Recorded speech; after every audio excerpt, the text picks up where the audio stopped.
Hello and welcome to a special show called Cricket Predictor. I'm Kalra, signing in from Sharjah, Cornish, very close to the ICC office. But today we are not discussing about ICC, their penalties or anything. Today we're going to talk about the fifth test and the decider test between the India and Australia at the Border-Gavaskar Trophy. India has lost it. They've lost the block, they've lost the slot, and they've lost the slot to play in the finals of the WTC for the third consecutive time. It's all history. It's all over for Indian fans. But there are tough questions that needs to be asked. There are tough questions that needs an answer for the fans. And for that, I've got somebody who's got the voice of Australia, the heart of an Indian, and the spirit of an eternal cricket fan and a critic. Paul Dinette, welcome to the show. Let me begin the show, Paul, by asking you a very important question. And the question is, did India go with two extra spin bowlers at a time where the pitch was green and they actually managed to bowl 3 overs in the entire match? Yes, we're talking about Washington Sundar and Ravindra Jadeja. Job used for. I think that if both sides had their time again, they probably wouldn't go into this match on that same pitch with any spinners. But I can't be too critical because Sydney historically has been known for spin. I don't think anyone expected it that would be such a fast bowling paradise, albeit it was very green on day one, and I've never seen a Sydney pitch look that way. I think that India, the injury to Jasprit Bumrah was massive. I think the injury to Akash Deep that prevented him from playing was significant.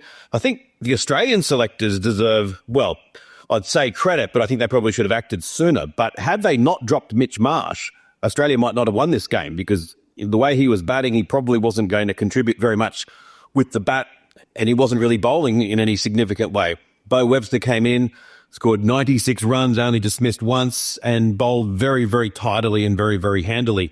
The other thing I think that I would be slightly critical of India, and probably most captains would have done this, but when Kohli was in charge on, this morning or the final morning, I just thought it was strange that they pushed the field back and they were so wayward with their bowling. I think that with the pitch offering so much to the quicks, with only a small number of runs to play with, they needed to say, we're having everyone up, saving the single, lots of catches. If you bowl a bad ball, it's getting hit for 4, and just do the traditional, hit the top of off stump, build pressure, let the pitch do the work. And I think that maybe they might still have had a chance. Right. Paul, let me ask you another question. We've always spoken about the pitch, and in a high-profile games like this, the high-profile, high-pressured matches like DGT, do you think the pitch is coming in the much more critical way? And do you think Sydney pitch was perhaps, if not the worst, but somewhere closer to it? Just not true. This really kind of gets me going that whenever there is a bad pitch produced in Australia involving a game against India, that they say, if this pitch had been produced in India, there'd be loads of criticism. Of course the pitch is getting criticised by Australians.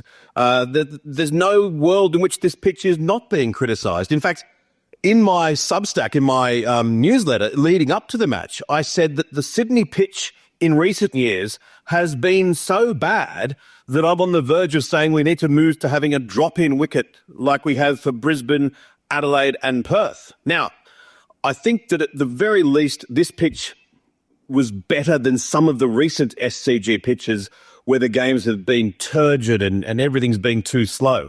He's gone too far in the other direction, so certainly a bad pitch in that way, but at least it was a step, at least an attempted step in the right direction. And I would still say as well, you look at the Nagpur pitch that was produced when Australia was there for the last test series, that was two-toned. They were without any equivocation, were watering different sections of the pitch differently, even to the point of watering it less outside the left-hander's off stump.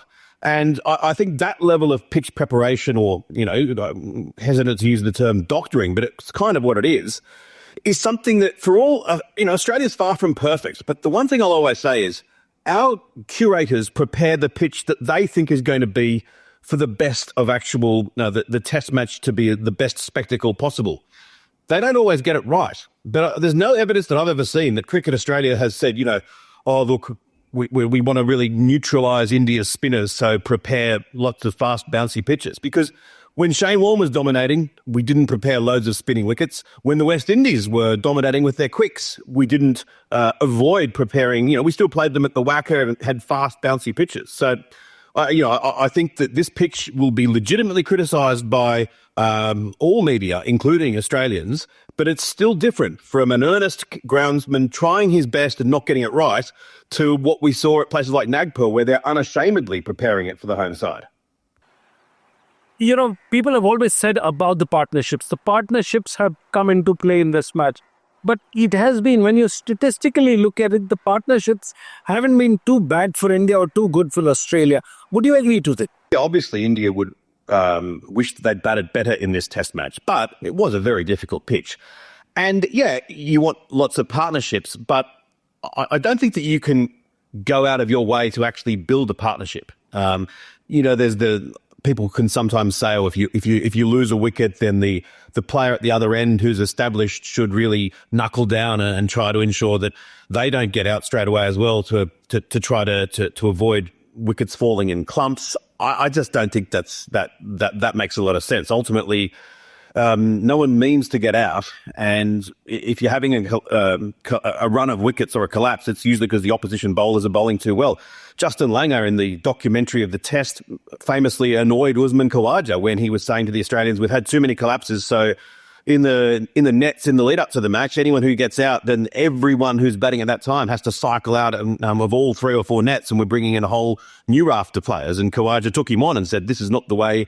We're professionals. We should be entitled to prepare properly." And I kind of agree with him. I don't think that the incentivization of saying, "Well, you've got to bat in partnerships," it's almost at the point of saying in soccer, you've got to score goals. I think, yeah, India struggled with the bat in this test match. And obviously, by definition, then they struggled to get partnerships. But Australia struggled almost as much. It was a very difficult pitch to bat on, and there were some fantastic bowlers bowling from both sides. Paul, moving on to another question, very pointed. Do you think the legend of Bumrah is here to stay? I think the scare factor which Sachin Tendulkar put in the hearts and mind of the Australian is now replicated by Bumrah, perhaps a notch better because you've got a fast bowler coming from India. Absolutely, it's correct to say that. And, in an ideal world, I suppose we'd have had more pitches like the MCG pitch, went the full 5 days and was absolutely captivating. I mean, as it was, I think this was the 4th highest attended test series in Australian history. And that was done with there only being, 2.5 days for a couple of the test matches. So, but as I said before, I still think that's better than 600 plays 500 in the first innings and we get some boring draws. So I think that the groundskeepers got it a little bit too spicy, but it's better to err in that direction. Bumrah was superb and has made his reputation forever in Australia. There'll be people in Australia 30 years from now when another great fast bowler comes who'll be saying yes, but they're not quite in the same class as Jasprit Bumrah and Scott Boland, who is very much a hero in Australia, has roared back into that status with his performances in these last few Test matches, and incredibly now has a bowling average in Test cricket even better than Bumrah's, albeit off a fairly small sample size. So I suppose that where India probably would be disappointed is that when you take out Bumrah, then they didn't have the sort of backup that Australia had. So Boland / Hazelwood was absolutely the pick, but Cummins was superb as well, and Mitchell Starc was very, very good. For India, Siraj and Akashdeep, and even in this match, Prashid Krishna were decent, but there was a big gap between them and Bumrah. Well, statistically speaking, if you look at the number of balls played in a 5-match test series, after the 1950s, this is the first time India has really batted under 4,000 balls in the overall run-up to the series.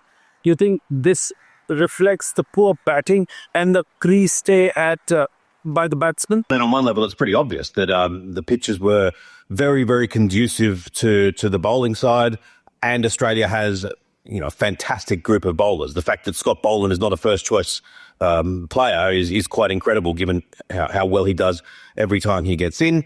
Other reasons, clearly Rohit Sharma had a difficult series. Kohli, with the exception of the century in the first test match, struggled as well. Kalra, played quite well throughout the series, fell away a little bit towards the end. There's some bright spots as well. Jaiswal came here with a big reputation, but to actually prove that he could handle the bouncy pitches of Australia, he looks an absolute superstar. Nitish Kumar Reddy had a breakout series as well. The sort of implicit in the question is that the notion that maybe the Indians should have given their wickets away more in a more miserly fashion. I don't necessarily agree with that. I think that Ricky Ponting actually said it, that when the bowling is really good, you've sometimes got to play a few more shots and actually take risks. And it's counterintuitive, but if you just sit on the splice, as Labuschagne did in the first test match in Perth, you'll potentially occupy the crease for a while, but you'll go nowhere. And I think that Rishabh Pant in this game was quite an illustrated example of that. In the first innings, battled very, very hard for that 40, but in the second innings, when released to play his natural game, really batted brilliantly, and his 60-odd almost won the game for India. So, ultimately, very tough match for the batters. And you look at the Australians, with the exception of probably Travis Head, anyone who played for more than just the one match, their averages are kind of in the 30s or actually even in the 20s as well. So, tough one for the batters. Well, you just heard the friendly Aussie podcaster who takes a balanced view about the Border-Gavaskar Trophy. He holds no words to criticize the Indians or the Australian players. That's the beauty of cricket. It combines podcasters, journalists, cricket, and more importantly, fans to bring in, and this is the essence of Cricket Predictor. This is Sunil Kalra signing on from Sharjah, Cornish. Don't go anywhere else. We'll be back after a short commercial break. For more such videos, subscribe to the NewsX YouTube channel, hit the bell icon.